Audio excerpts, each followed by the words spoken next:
आपकी हर स्थिति में व्यक्ति आपको छोड़ सकते हैं, आपको पकड़ सकते हैं, पर एक बार आपने ठाकुर जी को पकड़ लियो तो फिर चाहे आपकी जैसी स्थिति है जाए, ठाकुर जी नहीं छोड़ेंगे। चाहे आप गरीब हो जाओ, चाहे आप निर्धन हो जाओ, चाहे आप रुग्ण हो जाओ, चाहे आप धनवान हो जाओ, चाहे आप करोड़पति, अरबपति, खरबपति हो जाओ, ठाकुर जी को आपने पकड़ा तो आप भले ही छोड़ दो, ठाकुर जी नहीं छोड़ते। इसलिए नाम को ही साधन मानो। भागवत जी के द्वितीय श्लोक में विषय, अधिकारी, संबंध और प्रयोजनों की बात बताई गई। मीराबाई, नाम सुना मीराबाई? मीराबाई के ताऊ जी के बेटा थे, उनका नाम था जयमल। क्या नाम था? तो राव दूधा जी के बाद, उनके पुत्र की भी मृत्यु के बाद जयमल राजा जो थे उनको मेड़ता का राजा बना दिया गया। जिन मीराबाई की बातें सुनकर के आज के लोग भक्त बन जाते हैं, सोचो मीराबाई के समय में उनके संग रहने वाले भक्त नहीं बने होंगे।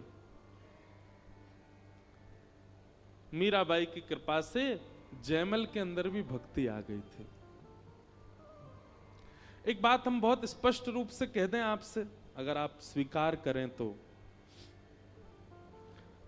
ठाकुर जी वैसे तो अपने सारे भक्तों से प्रसन्न रहते हैं, पर दो भक्तों से विशेष प्रसन्न होते हैं।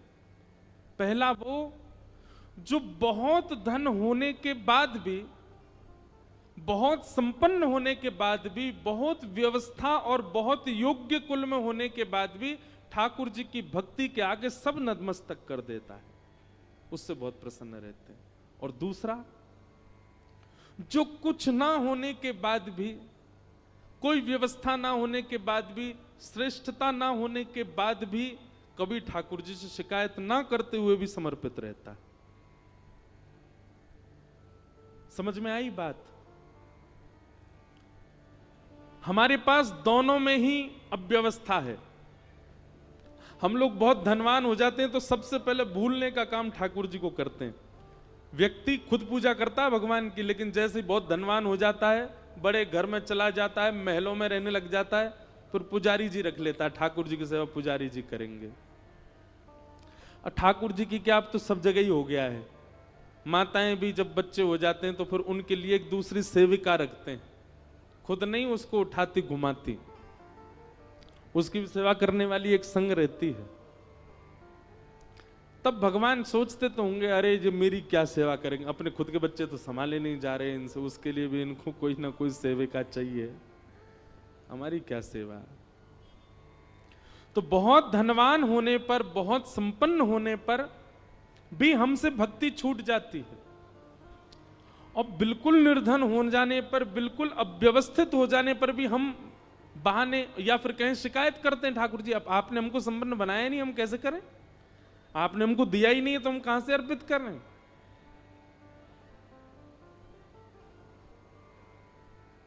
लेकिन इन दोनों स्थितियों में भी जो ठाकुर जी को विस्मृत नहीं करता, समर्पित रहता, ठाकुर जी उससे बड़े प्रसन्न रहते हैं।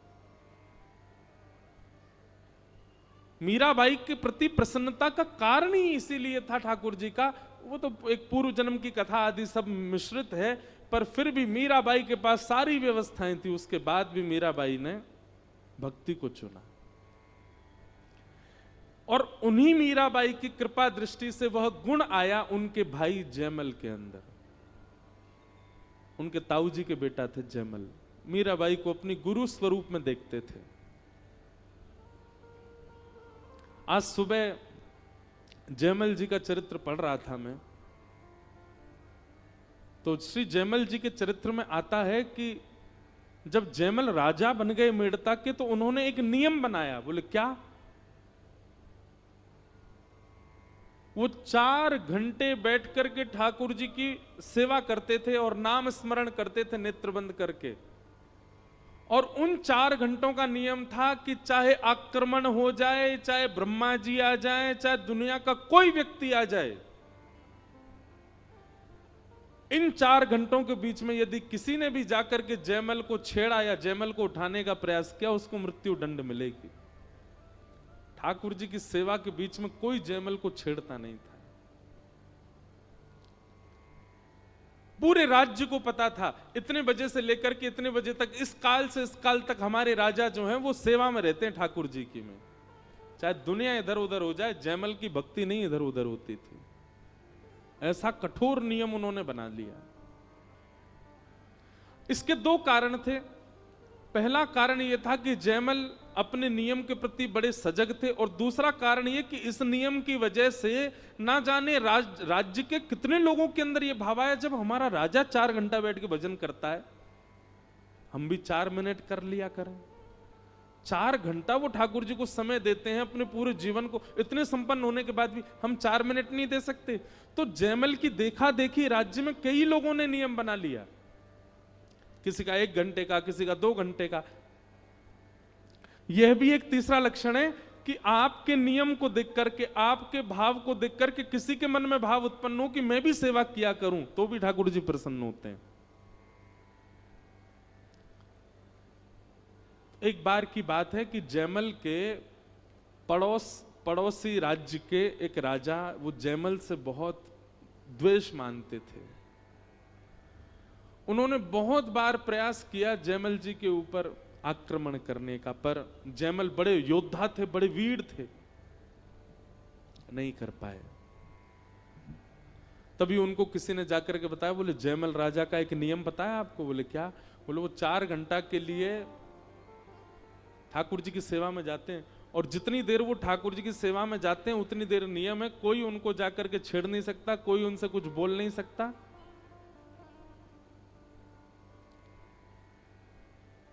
अगर हम लोग उस काल में चढ़ाई कर दें मेड़ता पर, तो हम विजय प्राप्त कर सकते हैं, क्योंकि सेना भी बिना राजा की आज्ञा के तो आक्रमण करेगी नहीं। तो हम लोग पूरे मेड़ता को घेर करके चढ़ाई कर देंगे। तो पड़ोसी राजा ने कहा ये उचित समय है, और उन्होंने अर्धरात्रि में ही पूरी सेना इकट्ठी करके मेड़ता पर चढ़ाई कर दी।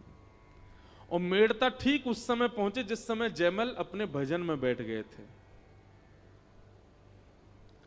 और सामान्य सेना नहीं थी। वर्णन आता है, बोले इतनी सेना लेकर के गए, इतनी सेना लेकर के गए कि पूरा मेड़ता चारों ओर से घेर लिया। इतने मेड़ता में जन नहीं रहते थे जितनी सेना ने आकर के मेड़ता को घेरा। मेड़ता को घेर लिया और बस आक्रमण करने ही वाले थे, चढ़ाई करने ही वाले थे, कब्जा करने ही वाले थे। यहां मंत्री, महामंत्री, सेनापति आदि सब दौड़ने लगे, क्या करें? बोले ये तो वही काल है, राजा हमारे भजन में बैठे, बीच में विक्षेप डाल नहीं सकते। तब सबने जाकर के जयमल की माता जी, राजमाता से जाकर के कहा, आप कोई निदान बताओ। राजमाता को अधिकार है कि वो जयमल के भजन के बीच में जाकर के जयमल से कुछ बात कर सकती है। राजमाता ने कहा, रुको मैं जाकर के बात करती हूं।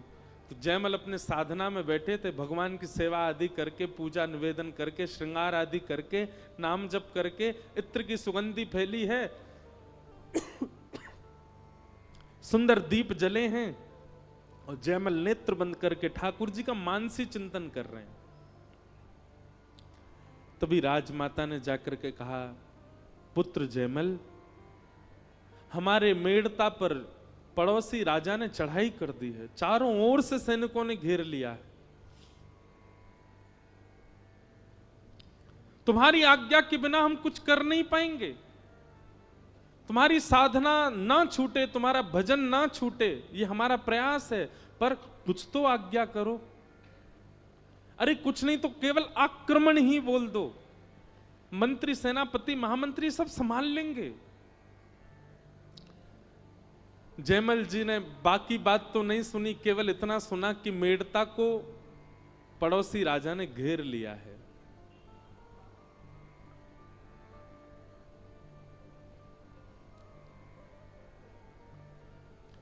जैसे ही राजमाता की बात सुनी तो जयमल के मुख से अपने आप शब्द उत्पन्न हुआ, हरि जाने सब जनन की पीर। हरि सब लोगों की पीड़ा समझते हैं, और हरि हमारे रक्षक हैं तो हरि ही रक्षा करेंगे। मानो उन्होंने राजमाता को कह दिया आप चिंता मत करो, ठाकुर जी सब मंगल करेंगे, ठाकुर जी सब सुरक्षा कर देंगे। और जयमल अपने दोबारा भजन में ही बैठ गए। ठाकुर जी के नाम को, ठाकुर जी की सेवा को, ठाकुर जी के भजन को इतना ज्यादा श्रेय प्रदान कर दिया जयमल जी ने कि हृदय में बैठे हुए ठाकुर जी से सहन नहीं हुआ। बोले कि ये अपने राज्य को दांव पर लगाने को तैयार है, एक क्षण नहीं लगेगा पूरे राज्य पर कब्जा हो जाएगा, पर ये मेरा भजन नहीं छोड़ रहा, मेरी भक्ति नहीं। मैं प्रसन्न हूं जयमल की इस भक्ति से, इस भाव से, इस नियम से मैं अत्यंत प्रसन्न हूं। और जब जयमल ने कहा है तो फिर रक्षा मैं ही करूंगा। और इतने में ही श्याम वर्ण के प्रभु श्री राम पीली पीतांबरी पहने, गले में सुंदर वैजंती माला पहनी है, सुंदर कुछ आभूषण पहने हैं, सिर पर मुकुट पहना है, एक राज योद्धा की तरह कवच धारण करके, अपने कंधे पर धनुष लेकर के, बाण सजा करके तुरंत गए और जाकर के जयमल के ही अश्व को, जयमल के ही घोड़े को, जिस घोड़े पर बैठ करके जयमल युद्ध करने जाता था, उस घोड़े पर प्रभु श्री राम जाकर के बैठ गए और ना जाने कैसे राजभवन के ऊपर छत पर ले जाकर के उस घोड़े को खड़ा कर दिया। चारों ओर दृष्टि घुमा करके प्रभु श्री राम ने देखा और ऊपर छत से ही कूद पड़े रणभूमि में। उनकी छटा देख करके, नैनों के कटाक्ष देख करके, उनके आव भाव देख करके, जितनी सेना लेकर के पड़ोसी देश का राजा आया था, वो सेना, प्रभु श्री राम ने एक भी बाण नहीं चलाया, केवल घोड़े पर बैठ करके छत से नीचे कूद गए। उनकी छटा देख करके, उनका रूप देख करके, उनका यौवन देख करके, उनके अंग की सुगंधी से जितनी सेना आई थी सारी सेना मूर्छित होने लगी। और देखते ही देखते पूरी सेना मूर्छित होकर के जैसे मानो सुसुप्ति अवस्था में पड़ गई हो, अपने अस्त्र शस्त्र छोड़ करके सब लेट गए। और पूरी सेना को क्षण भर में समाप्त करके, इस प्रकार सुला करके प्रभु श्री राम ने रणभूमि से वापस आकर के घोड़ा छोड़ दिया और अपने मंदिर में जाकर के व्यवस्थित हो गए। यहां 4 घंटे पूर्ण हुए जयमल के। 4 घंटे पूर्ण होते ही प्रभु को प्रणाम किया, तुरंत उसने आज्ञा कर दी, तैयारी करो, रणभूमि पर जाना है, सेना तैयार करो। आज्ञा होते ही मंत्री, महामंत्री, सेनापति सब दौड़ने लगे, पूरी सेना इकट्ठी होने लगी। जयमल ने जाकर के कवच आदि पहने, मुकुट पहना, हाथ में अपने वज्र आदि जो भी रखता था सब लिए। मेरा घोड़ा लेकर के आओ। जैसे ही घोड़ा लेकर के आए तो घोड़े में से ऐसी अद्भुत सुगंधी आ रही थी जिसको लेकर के एक बार को जयमल के भी नेत्र बंद हो गए। जयमल देख करके घोड़े की स्थिति पहचान गए कि इसके खुरों में मिट्टी लगी हुई है, इसकी सांस बहुत तेज चल रही है, ऐसा लग रहा है मानो ये दौड़ करके आया है। थोड़ी देर तो कुछ अनुभूति सी हुई, उसके बाद जयमल ने कहा विलंब नहीं करना है, चढ़ाई हो जाएगी, दूसरा घोड़ा लेकर के आओ। और जैसे दूसरे घोड़े पर बैठ करके सेना लेकर के राज दरबार का मुख प्रमुख सिंह द्वार जैसे ही खुला, बाहर निकल करके जयमल अपनी सेना के साथ आया तो क्या देखता है, असंख्य सेना है पर सारी सेना सोई हुई है, सब पड़े हुए हैं, सबके अस्त्र शस्त्र गिरे हुए। जयमल ने कहा ये कोई षड्यंत्र है या ये मैं कैसा दृश्य देख रहा हूं, ये सब लड़ क्यों नहीं रहे, युद्ध क्यों नहीं कर रहे मेरे साथ। अपने सैनिकों के कहा जाके देखो इनको। सैनिकों ने जाके देखा, बोले घायल नहीं है महाराज जी, इनको एक भी बाण नहीं लगा, एक भी तलवार नहीं लगी है, सबकी श्वास चल रही है, जीवित हैं, पर पता नहीं सुसुप्ति अवस्था में है। जयमल ने कहा वो राजा कहां है जो चढ़ाई करने आया था, अपने रथ में वो भी सुसुप्ति अवस्था में पड़ा था। जयमल दौड़ करके उसके पास गए, उसके ऊपर पानी का छिड़काव किया, वो होश में आया। जयमल ने पूछा ये सब तुमने क्या किया, अपनी सेना लेकर के आए, चढ़ाई नहीं की तुमने, और उसके बाद अब युद्ध में ये सब सो क्यों रहे हो, क्या कर रहे हो। वो राजा जैसे ही होश में आया, होश में आते ही जयमल का हाथ पकड़ लिया, बोले भगवान मैं आपके पांव पड़ता हूं, मैं आपके आगे हाथ जोड़ता हूं, जीवन में कभी आपसे शत्रुता मोल नहीं लूंगा, अपनी सेना लेकर के वापस चला जाऊंगा, अपना मुकुट उतार करके आपके चरणों में रखता हूं, केवल मेरी एक कामना पूरी कर दो। जयमल जी बोले बताओ क्या कामना है? बोले जिस एक सैनिक को तुमने बाहर भेजा था उस सैनिक का दर्शन करा दो। जयमल अपने मंत्री महामंत्री सेनापति से किसको भेजा था बाहर? बोले महाराज हम आपकी आज्ञा के बिना एक पत्ता नहीं हिला सकते, हमने किसी को नहीं भेजा। किसको देखा तुमने? कौन था वो? बोले श्वेत अश्व, घनघोर उसका आकर्षण रूपी स्वरूप उस अश्व का,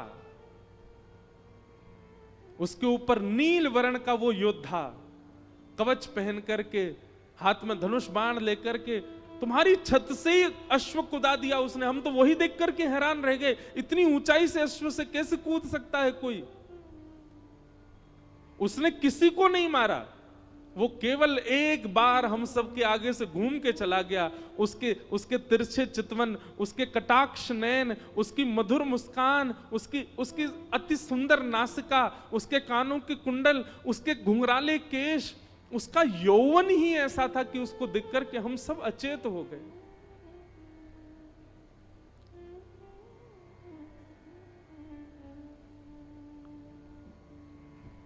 एक बहुत सुंदर, मुझे अब ये याद आ जाते हैं पद, इसलिए क्षमा करना।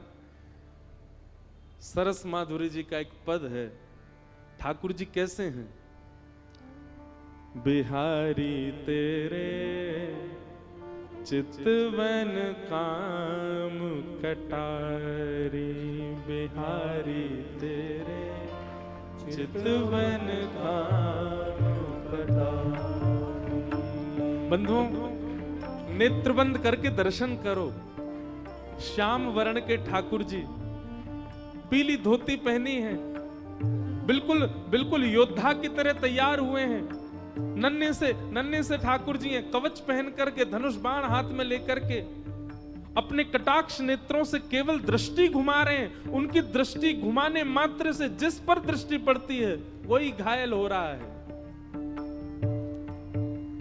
बिहारी तेरे चितवन काम कटारी, बिहारी तेरे चितवन काम कटारी, हाँ बिहारी तेरे चितवन काम कटारी, बिहारी तेरे चितवन काम कटारी, बिहारी तेरे चितवन काम कटारी, बिहारी तेरे चितवन काम कटारी। भाल हिये चुभ रही हाय पिया, भाल हिये चुभ रही हाय पिया, निकसत नाही निकारी, निकसत नाही निकारी। क्या कह रहे हैं? बोले नेत्रों से जब ठाकुर जी देखते हैं तो ऐसा लगता है किसी ने भाला मार दिया हो हमारे चित्त में, और ऐसा वैसा भाला नहीं, सामान्य भाला तो निकाल दिया जा सकता है, पर ये ऐसा भाला मारा है कि वो निकल ही नहीं रहा है। भाल ही है चुभ रही हाय पिया, भाल ही है चुभ रही हाय पिया, निकसत नाही निकारी, निकसत नाही निकारी। बिहारी तेरे चितवन काम कटारी, बिहारी तेरे चितवन काम कटारी, हे बिहारी तेरे चितवन काम कटारी, बिहारी तेरे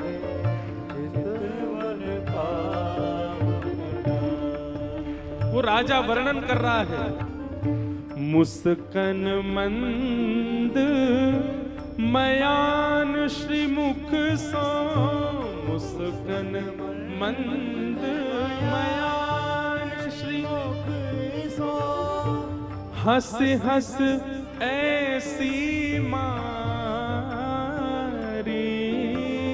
हंस हंस ऐसी मारी। हे घायल की जो घूमत हूँ मैं, घायल की जो घूमत हूँ मैं, सुध बुध सकल बिसारी, सुध बुध सकल बिसारी। बिहारी तेरे चितवन काम कटारी, बिहारी तेरे चितवन काम कटारी। हम आप लोग समझ तो रहे हैं ना भाव, क्योंकि पद पदावली में ज्यादा ब्रज से बाहर की कथाओं में गाता नहीं, पर पता नहीं यहां प्रकट हो रहा है तो निश्चित श्रोताओं में कोई रसिक बैठा है, इसीलिए प्रकट हो रहा है। क्या कह रहा है वो राजन? वो राजा कह रहा है मुस्कन मंद मयान श्री मुख सो। मयान समझते किसको कहते हैं? जिसमें बाण रखे जाते हैं। वो कह रहा है कि उनका मुख मयान है और मुस्कान क्या? बोले मुस्कान बाण है। मुस्कन मंद मयान श्री मुख सो, हंसी हंसी ऐसी मारी। अपनी मुस्कान रूपी बाण मार रहे थे मुझ पे। बोले उससे क्या हुआ? बोले घायल कीजियो घूमत हूं मैं, जैसे कोई घायल घूमता है ऐसे घूम रहा हूं मैं।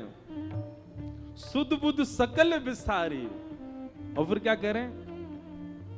आहा, लोट पोट भई लगे चोट को, लोट पोट भई लगे चोट को, लोट पोट भई लगे चोट के, लोट पोट भई लगे चोट को, कस के घाव करारी, कस के घाव करारी।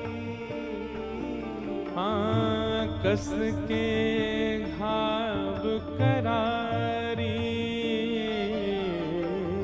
कस के घाव करारी। राजा कह रहा है, बोले जैसे किसी को घाव हो जाता है तो वो घाव की पीड़ा के मारे इधर लौटता है उधर पोटता है और बेचैन रहता है, वैसी स्थिति मेरी हो गई है। अब तो केवल एक ही आशा है जयमल, क्या? सरस माधुरी लाल बेदर्दी, सरस माधुरी लाल बेदर्दी, लीजे खबर हमारी, लीजे खबर हमारी। बिहारी तेरी चितवन काम कटारी, बिहारी तेरी चितवन काम कटारी, बिहारी तेरी चितवन काम कटारी, बिहारी तेरी चितवन काम कटारी, बिहारी तेरी चितवन काम कटारी, बिहारी तेरी चितवन काम कटारी। वाह, ये पद इस प्रसंग का नहीं है, लेकिन वही बात है कि मैंने कल भी कहा था ना, कथा में भाव श्रोताओं से प्रकट होते हैं। कोई वृंदावन का रसिक बैठा होगा यहाँ पे, तभी भाव उत्पन्न हो रहे हैं। जयमल से वो राजा यही यही भाव कह रहा है, पता नहीं तुमने ऐसा सैनिक भेजा, उस सैनिक की तो मुस्कान, उस सैनिक की तो कटाक्ष, उस सैनिक का हंसना बैठना चलना, अरे घोड़ा पे उछल उछल के जा रहा था, हम तो उसी से ही घायल हो गए। चरणों में गिर गए, हे जयमल राजा कुछ नहीं चाहिए, जीवन भर तुम्हारे गुलाम रहेंगे, ये मुकुट उतार के चरणों में धर देंगे, एक बार उस सैनिक से मिलवा दो।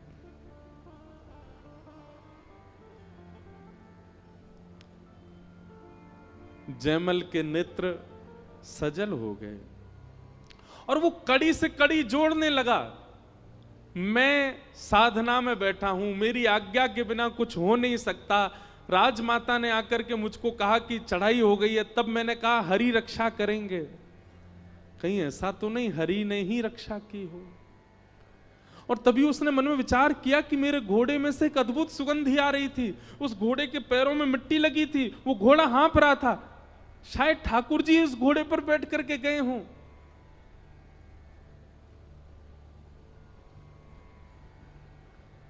जयमल तो बेचैन सा हो गया, उल्टा चरणों में गिरने लगा उस राजा के और सब सैनिकों के हाथ जोड़ने लगा, पैर पूजने, बोले ले जाओ मेड़ता को, अपना लो, स्वीकार कर लो, ये आपका है नाथ। वो राजा बोले ऐसा क्यों कह रहे हैं आप? बोले अरे भगवान, वो कोई सैनिक नहीं आया था, वो कोई सामान्य व्यक्ति नहीं था, साक्षात जगत नियंता जगदाधार त्रिलोकीनाथ प्रभु श्री राम ही आए थे।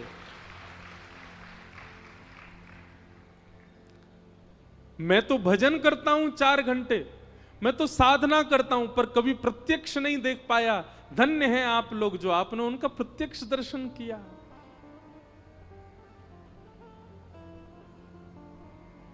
जयमल राजा तो रोने लगे कि नाथ मुझे क्यों नहीं आपने अनुभव कराया अपना। वापस अपने भवन की ओर जा रहे थे, सैनिकों से पूछते जा रहे थे घोड़ा कहां घुमाया था उन्होंने, सब बता रहे थे, देखो ये उनके यहां घोड़े घूम रहा था, यहां पर थोड़ी देर रुके थे, यहां पर ऐसे करके उन्होंने देखा था, यहां पर उन्होंने अपनी भुजा उठाई थी, यहां पर उन्होंने धनुष बाण चलाया नहीं, बस हमको डरा रहे थे धनुष बाण दिखा दिखा करके। जयमल उस पूरे पथ को देख रहा है जहां ठाकुर जी घूम के गए। तभी जयमल को स्वर्ण के कुंडल मिले और उस कुंडल को जैसे ही जयमल ने देखा, वो जयमल के निज ठाकुर जी जिनकी जयमल सेवा करता था उनके ही कुंडल थे। अपने मस्तिष्क से लगा लिए, संपूर्ण रज को इकट्ठा करके अपने माथे से लगाया, अंदर गए, भवन में जाकर के मंदिर में जैसे ही अपने ठाकुर जी को देखा, श्री ठाकुर जी मूर्तिमंत खड़े हैं, मंद मंद मुस्कुरा रहे हैं। तभी जयमल ने कानों की ओर देखा तो एक कान में कुंडल था, दूसरे कान में कुंडल नहीं था ठाकुर जी के, और प्रमाणित हो गया कि ठाकुर जी ही गए थे। उस दिन से तो और अथाह भक्ति हो गई जयमल की, और जो राजा अपनी सेना लेकर के चढ़ाई करने आया था वो सदा के लिए मेड़ता का दास बन गया और जयमल का दास बन गया, सदा के लिए उनकी सेवा में लग गया।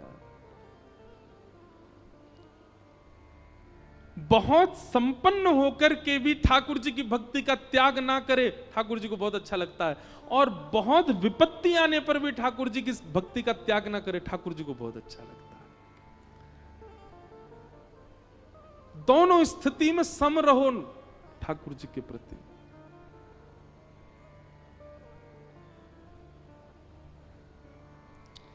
फिर एक कथा और आती है जयमल राजा की कि एक दिन जयमल अपने ठाकुर जी की सेवा कर रहे थे, और ऐसा नहीं है कि जयमल भक्त थे तो योद्धा नहीं थे, ऐसे पराक्रमी योद्धा थे कि बड़े बड़े राजा उनके मारे थर थर कांपते थे। एक बार जयमल अपने ठाकुर जी की सेवा कर रहे थे, तो सेवा करते करते उनको अत्यंत मन में ऐसा भाव आया कि ये स्थान ठाकुर जी के अनुकूल नहीं है। जिस मंदिर में ठाकुर जी बैठे थे, कम से कम ठाकुर जी की शयन की व्यवस्था तो अति उचित होनी चाहिए। तब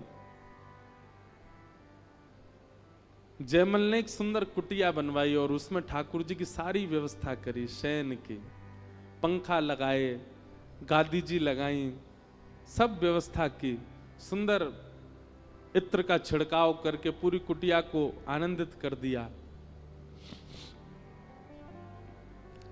आपकी पत्नी के मन में एक बार भाव आया कि 4 घंटा सुबह साधना करते हैं, रात भर पता नहीं कुटिया में बैठे रहते हैं, देख के तो आऊं क्या है।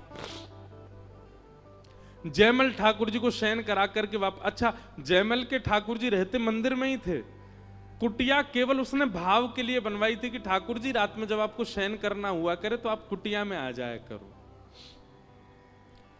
उस कुटिया में ठाकुर जी थे नहीं, केवल शयन गद्दी होती थी और रजाई कंबल और ठाकुर जी के लिए जल भोग आदि तकिया आदि रखी। ठाकुर जी नहीं होते थे, केवल भाव से शयन कराता था। एक बार आपकी पत्नी ने अर्धरात्रि में जाकर के देखने का प्रयास किया कि देखूं तो ये कैसी कुटिया है। भीतर झांक करके देखा तो उस कुटिया में सेज पर जो पलंग लगाया था, प्रत्यक्ष प्रभु श्री राम और श्री जानकी जी उस पर पौड़े हुए थे, प्रत्यक्ष। आप तुरंत घबरा गई और दौड़ करके गई और जयमल जी के पास जाकर के प्रणाम किया। बोले कि वो कुटिया में तो श्याम वर्ण के ठाकुर जी और गौर वर्णा श्री सीता जी पौड़ी हुई हैं, और वो कोई मूर्ति नहीं है, वो प्रत्यक्ष पौड़े हुए हैं। जयमल के नेत्र सजल हो गए। बोले मैंने तो कुटिया बनवाई थी कि ठाकुर जी आपका मन हुआ करे तो आप, पर ठाकुर जी ने उसको स्वीकार कर लिया। बंधुओं, हम आप सबका जीवन निकलता जा रहा है। कितने वर्ष हम अपने जीवन के व्यर्थ कर चुके हैं अब तक।